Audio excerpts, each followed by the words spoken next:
حتى إذا استيأس الرسل وظنوا أنهم قد كذبوا جاءهم نصرنا فنجي من نشاء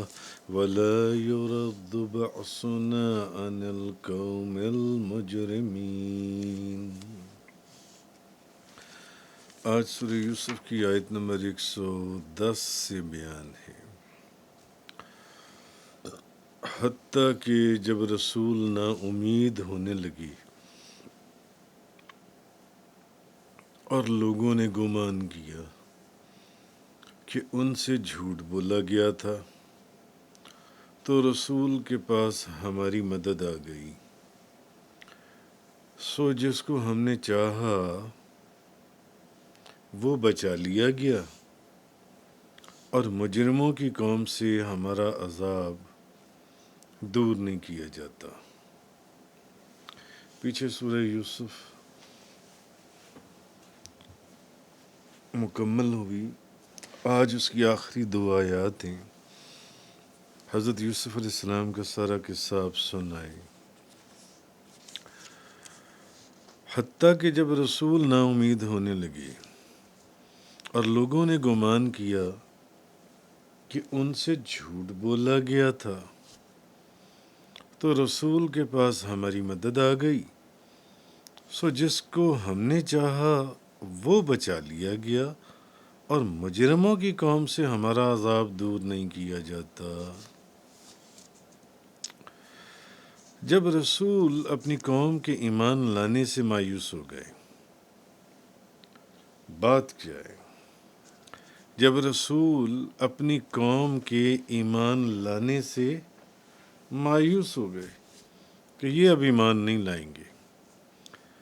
اور قوم نے یہ گمان کر لیا کہ رسولوں نے ان سے جو مدد اور کامیابی کا وعدہ کیا تھا وہ انہوں نے ان سے جھوٹ بولا تھا،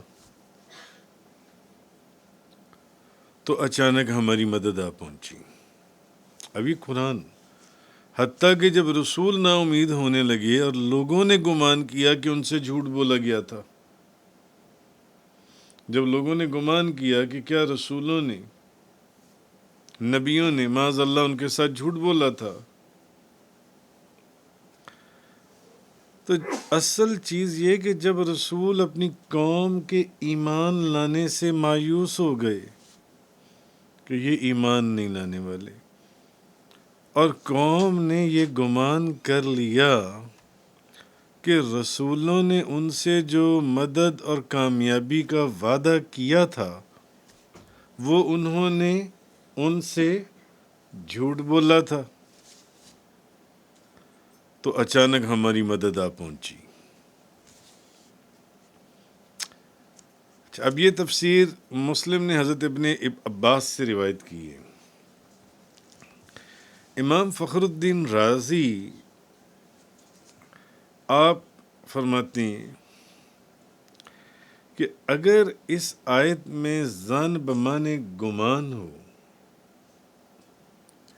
تو پھر اس کا مطلب یہ ہے کہ جب رسول اپنی قوموں کے ایمان لانے سے مایوس ہو گئے اور انہوں نے یہ گمان کیا کہ جو لوگ ان پر ایمان لا چکے ہیں وہ اب ان کی تکذیب کریں گے، کہ رسولوں نے کافروں پر جس عذاب کا وعدہ کیا تھا، جب رسول ان کو دعوت دیتے تھے تو انہیں کہتے تھے کہ جو ایمان نہیں لائیں گے ان کے اوپر پھر اللہ کا عذاب ہے، تو انہوں نے یہ گمان کیا۔ کون؟ امام فخر الدین رازی کہ جب رسول اپنی قوموں کے ایمان لانے سے مایوس ہو گئے تو انہوں نے یہ گمان کیا کہ جو لوگ ان پر ایمان لا چکے ہیں، وہ اب ان کی تکذیب کریں گے، کہ کہیں وہ نہ اب جھٹلا دیں کہ رسولوں نے کافروں پر جس عذاب کا وعدہ کیا تھا وہ عذاب اب تک نہیں آیا، اور جب رسولوں نے اپنی امتوں کے متعلق یہ گمان کیا تو کافروں پر عذاب آ گیا، اور اللہ نے رسولوں کو اور مومنوں کو اس عذاب سے بچا لیا۔ اچھا، اب اس کی تعویل جو حضرت بی بی عائشہ صدیقہ طیبہ طاہرہ زاہدہ عابدہ رضی اللہ تعالی عنہا نے کی ہے، وہ سب سے بہترین ہے۔ اس کی تعویل جون سی ہے، امام فخر الدین رازی فرماتے ہیں، مثلا بی بی عائشہ نے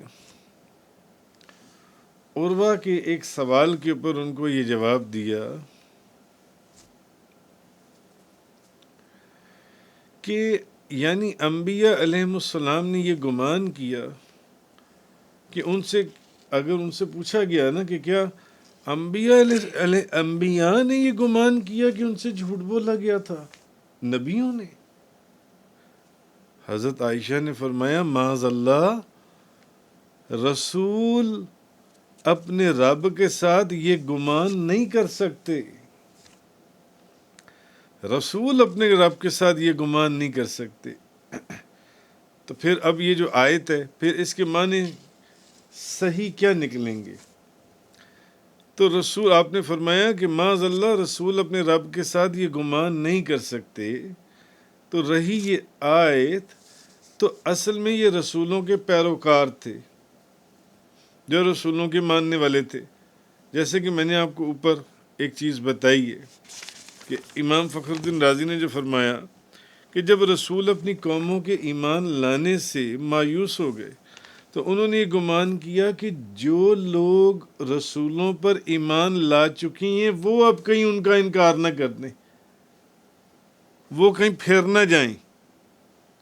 وہ کہیں ان کی تکذیب نہ کر دیں، وہ کہیں ان کو جھٹلا نہ دیں۔ یہ میں آپ کو سمجھا رہا ہوں، یعنی وہ ان کی تکذیب۔ تو رسولوں نے کہ رسولوں نے تو کافروں پر جس عذاب کا وعدہ کیا تھا کہ ان کے اوپر عذاب نازل ہوگا،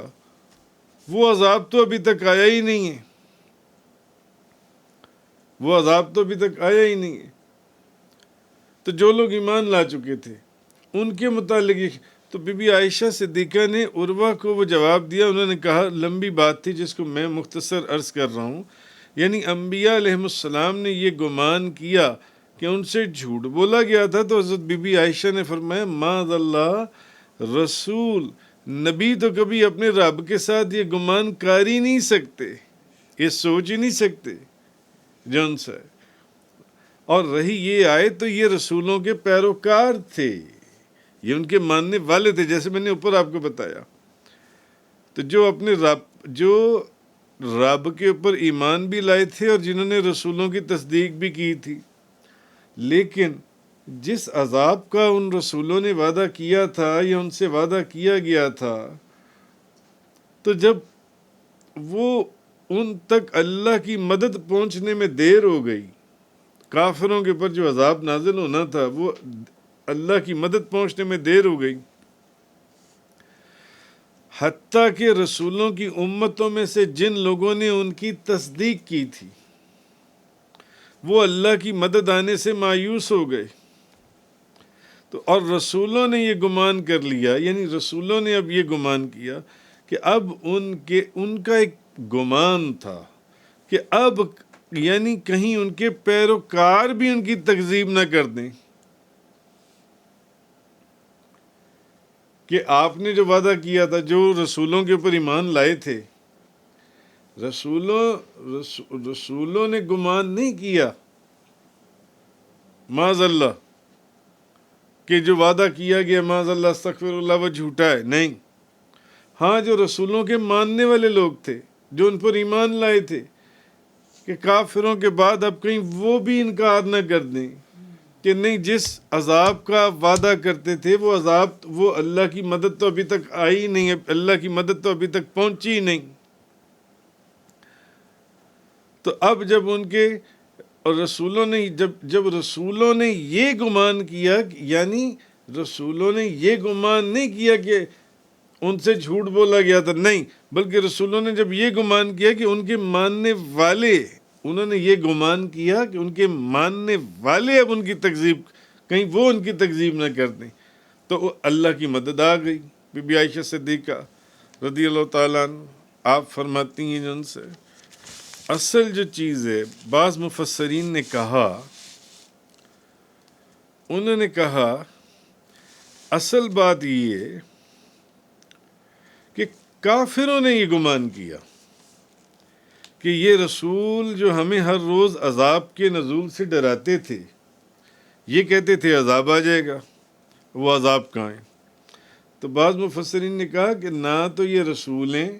نہ یہ رسولوں کے ماننے والے ہیں، بلکہ یہ وہ کافر تھے، انہوں نے یہ گمان کیا کہ جو رسول ہمیں جس عذاب سے ڈراتے تھے کہ یہ عذاب نازل ہو جائے گا، وہ عذاب کہاں ہے؟ ہم نے تو ان کی دعوت کو ٹھکرانے میں کوئی کمی نہیں کی، ہم نے تو ان کو انکار کرنے میں کوئی کمی نہیں کی، ہم نے تو انہیں تکلیفیں دینے میں کوئی کمی نہیں کی، ہم نے تو انہیں پریشان کرنے میں کوئی کمی نہیں کی۔ اگر عذاب آنا ہوتا تو اب تک آ جاتا۔ تو یہ گمان کس نے کیا؟ یہ کافروں نے کیا، کافروں نے یہ گمان کیا۔ تو انہوں نے کہا کہ عذاب کا نہ آنا اس بات کی دلیل ہے کہ انہوں نے ہم سے غلط بیانی سے کام لیا، نہ کہ رسولوں نے یہ گمان کیا کہ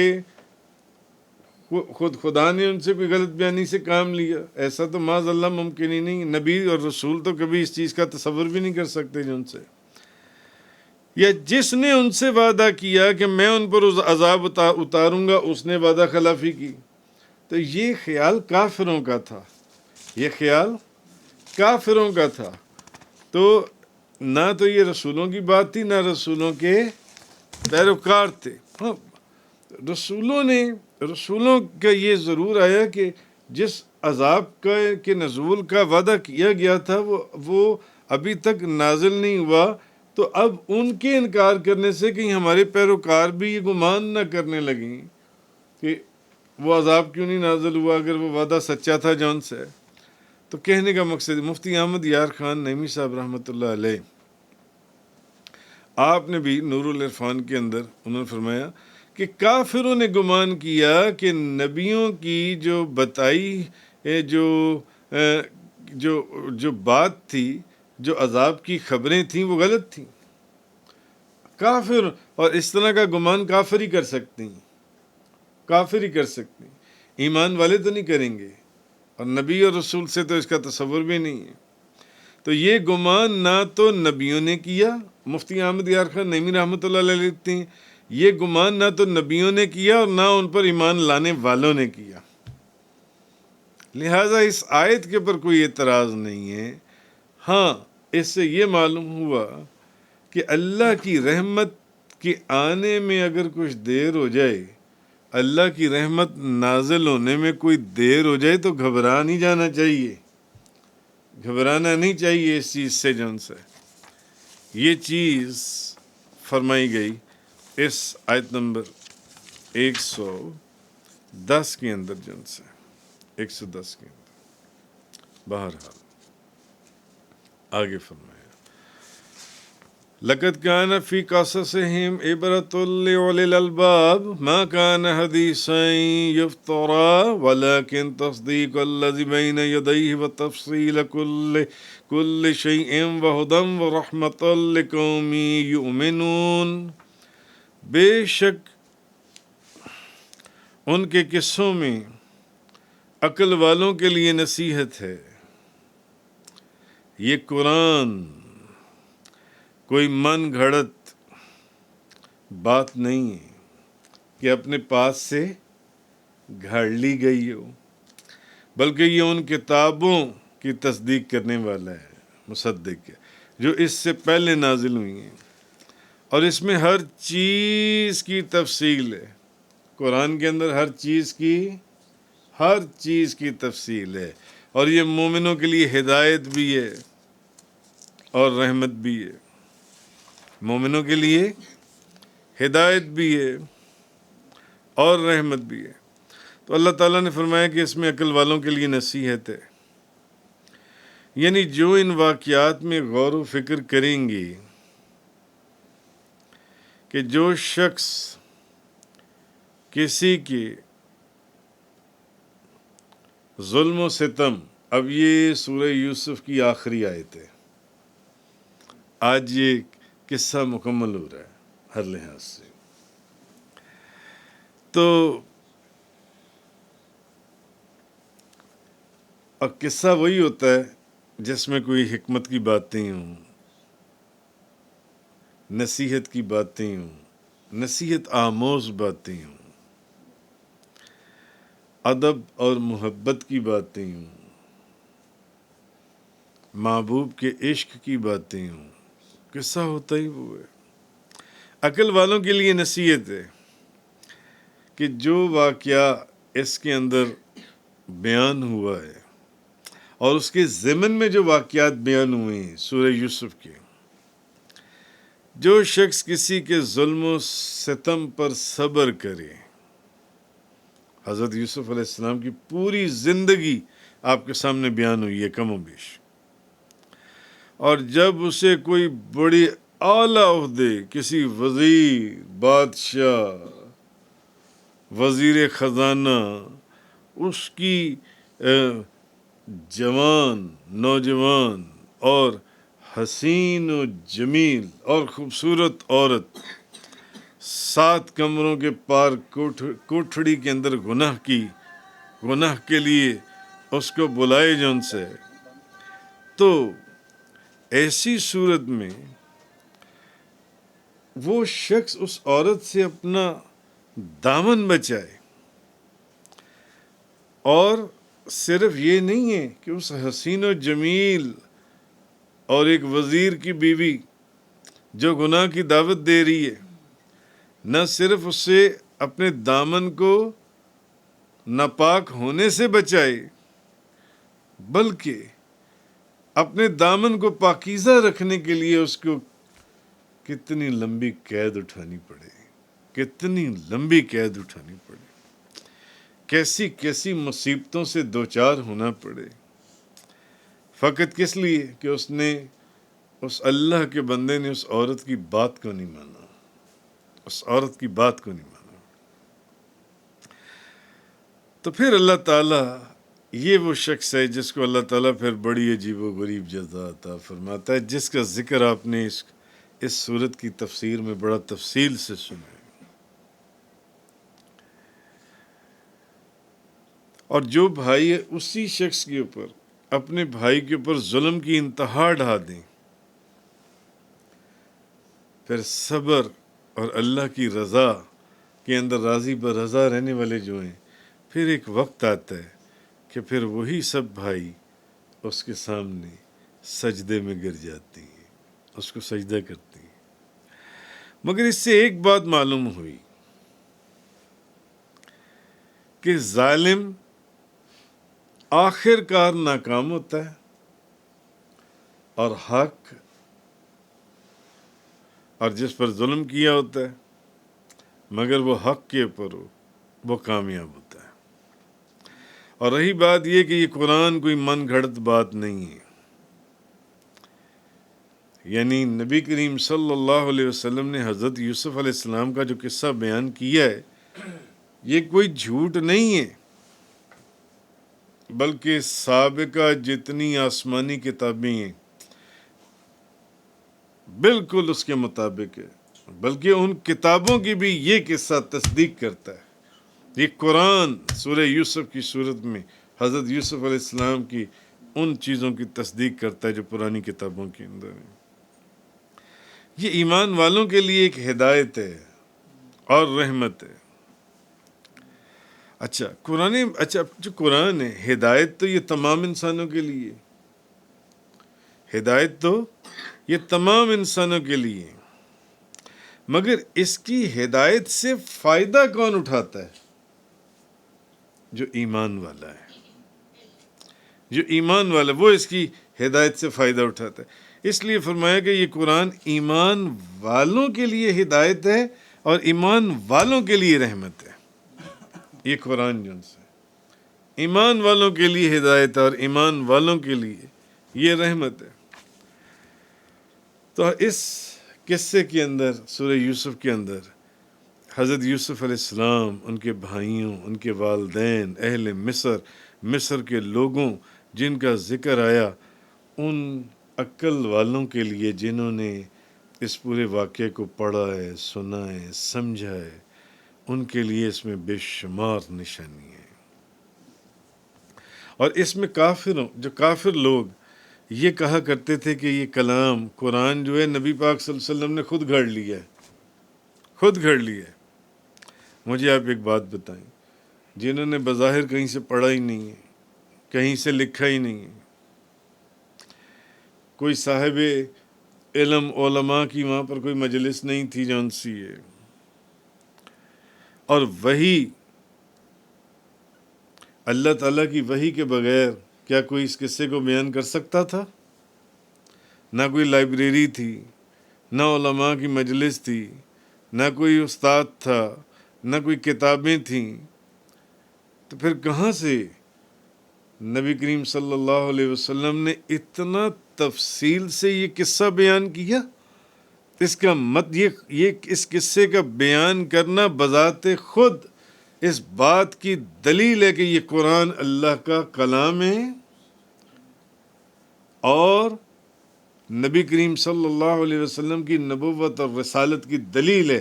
کہ حضور اللہ کے نبی اور اس کے رسول ہیں، نبی پاک صلی اللہ علیہ وسلم، کہ آپ کو وحی کے ذریعے اللہ نے یہ تمام سورہ یوسف، حضرت یوسف علیہ السلام کا قصہ جن سے آپ کو فرمایا۔ بلکہ اس قصے کے بیان کرنے سے پہلی کتابوں کی تصدیق ہو گئی، پہلی کتابوں کی تصدیق ہو گئی ہے، پہلے صحیفوں کی تصدیق ہو گئی جو نبیوں کے اوپر نازل کیے گئے تھے۔ اور اچھا، ان کتابوں میں تبدیلی آ چکی ہوئی تھی یا نہیں آ چکی ہوئی تھی؟ تورات میں، انجیل میں، زبور میں جن سے، تو ان میں بھی جو ایسی چیزیں تھیں جو کنٹراورشل ہو چکی ہوئی تھیں، ان کو بھی قرآن نے حضرت یوسف علیہ السلام کے قصے میں بڑا تفصیل سے بیان کر دیا جن سے۔ تو قرآن جو ہے یہ ایمان والوں کے لیے رحمت بھی ہے، اور قرآن ایمان والوں کے لیے ہدایت بھی ہے، اور اس قوم کے لیے رحمت ہے اور ہدایت ہے جو اس کو اللہ کا کلام مانے۔ تفسیر قرآن کا یہ لیکچر انگلش میں سننے کے لیے براہ کرم ڈسکرپشن میں موجود لنک پر کلک کریں۔